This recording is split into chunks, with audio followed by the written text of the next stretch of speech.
ভাস্কৰ আপোনাৰ জৰিয়তে ঘটনাৰ সবিশেষ জানিব বিচাৰিম। হয়, নিশ্চিতভাৱে মাজুলীত এক ভয়ংকৰ ঘটনা সংঘটিত হৈছে বুলি ক'ব লাগিব।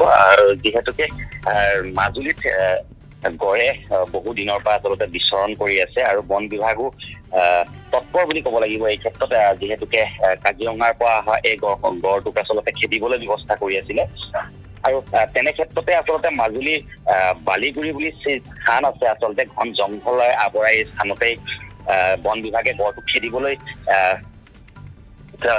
ব্যৱস্থা কৰি থকা সময়তে আচলতে গড়টোৱে যি বন বিভাগৰ যি গাড়ী আচলতে গাড়ীলৈ চুচা মাৰি আহে আৰু এই সময়তে আচলতে বন বিভাগে নিজৰ প্ৰাণ বচাবৰ কাৰণে আচলতে গুলী চালনাৰ নিচিনা ঘটনা কৰিবলৈ সক্ষম হৈছে।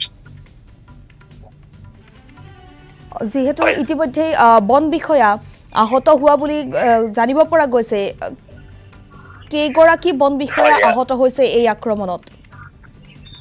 হয়, বন বিষয়া আচলতে 3জন বন বিষয়াৰ লগত আচলতে 3জন বন কৰ্মীও গৈছিলে সেই স্থানলৈ গড়টো খেদিবৰ বাবে। আৰু তেনে সময়তে আচলতে গড়টোৱে আচলতে চুচা ললে বন বিষয়াসকলৰ গাড়ীখনলৈ, আৰু সেই সময়তে আচলতে তেওঁলোকে গুলী চালনা কৰিবলগীয়া হয়। আৰু প্ৰথমতেহে আচলতে প্ৰাণ ৰক্ষা কৰে বন বিষয়া আৰু বন কৰ্মীসকলৰ। আৰু যিহেতুকে বৰ্তমান দুজনৰ অৱস্থা আচলতে সংকটজনক নহয়, কিন্তু হলেও বৰ্তমান গড়মূৰ যি চিকিৎসালয়ত ভৰ্তি কৰিবলগীয়া। হয় ভাস্কৰ, এই মুহূৰ্তত আপোনাক ধন্যবাদ জনাইছো।